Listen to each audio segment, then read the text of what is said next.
நீதியரசர் உள்ளிட்ட பணியாற்றும் மக்கள் அத்தனை பேருக்கு பொறுமானிய இன்னைக்கு அன்பிற்குரியார் உயிரிழந்தார்கள். ஒரு மணிக்கான ஓய்வு கொடுத்திருந்தேன். இது ஒரு மணிக்கான ஓய்வுக்கான மட்டுமே. பொதுவா இன்னைக்கு ஓய்வு பெற்றவங்க எல்லாருமே பெரும்பாலும் 25 முதல் 30 வயதுகளில் வேலைக்கு வந்தவர்களாக இருக்கும். 60 வயசுல 25-30 வயசுல வேலைக்கு வந்திருக்கோம். அப்போ உள்ள நமக்கு பணியாணை கிடைத்து அலுவலகத்துக்கு நுழையும் போது நம்ம நீதிமன்றத்தை பார்க்கும்போது நம்ம எழுதுறதை அனுபவமா என்ன சொல்லிட்டே இருப்பாங்க. ஒரு பெரிய ஒரு வனாந்தரம் ஒன்று இருக்கும். வேற வேற அலுவலகங்கள் நம்ம சின்ன சின்ன அலுவலகங்கள் உயர்நீதிமன்றத்துக்கு தான் ஆயிரக்கணக்கான பணியாளர்கள் சொல்லியாங்க. இது நமக்கு மட்டுமே அத்தனை பேரும் நமக்கான பங்குகள். அப்படி நம்ம உள்ள போகும்போது அத்தனை பெரும் பரபரப்பா ஏறிட்டு போது நமக்காக ஒரு காப்பீட்டு இருக்காரு. நம்ம இடத்துக்கு இன்னொருத்தர் வர்றாங்க, நாம அவங்களுக்கு தெரிஞ்சதெல்லாம் சொல்லி கொடுத்து நம்ம கொஞ்சம் ஃப்ரீயா இருக்கலாம். இது இயல்பு. அவர் ஃப்ரீயா இருக்கிறோம் அப்படிங்கிறத தாண்டி அவருக்கு தெரிந்த அந்த தகவல்களை எல்லாம் நமக்கு கற்றுக் கொடுக்கிறார் என்பதுதான் உண்மை. அப்படிதான் நம்ம எல்லாருமே கற்றுக்கிட்டு வந்திருக்கோம்.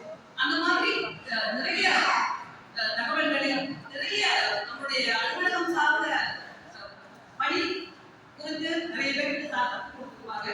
அனைவரையும் அதை எல்லாமே கற்றுக்கொண்டவர்கள் தான் இங்கே எல்லாரும் வந்திருக்கோம். அவர்களுக்கு கற்றுக் கொடுத்ததன் வழியாக நம்முடைய பணியை செய்து கொண்டிருக்கிறோம் என்பதுதான் உண்மை. கற்றுக் கொடுத்த ஆசானுக்கு என்னுடைய வாழ்த்துக்கள்.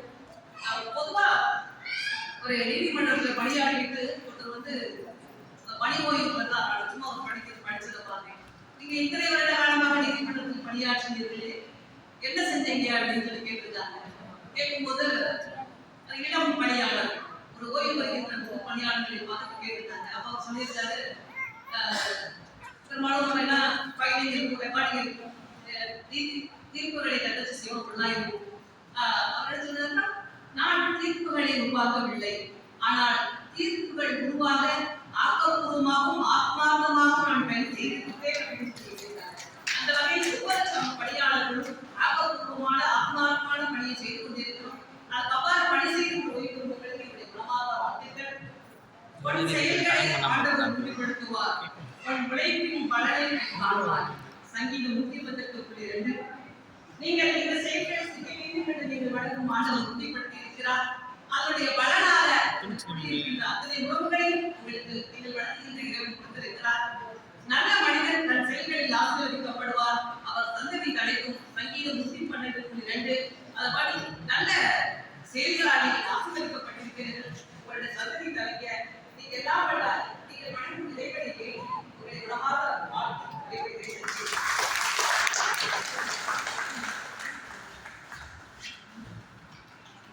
நன்றி மேடம். உங்களோட சொற்பொழிவுக்கும் உங்களோட புத்தகத்தை இவங்க நாளைக்கு புக்கு எழுதிட்டாங்க. அவங்க புக்கை வாங்கி படிக்க நல்லா இருக்கும். பட்டிமன்ற பேச்சாளர் வேற யாராவது பேச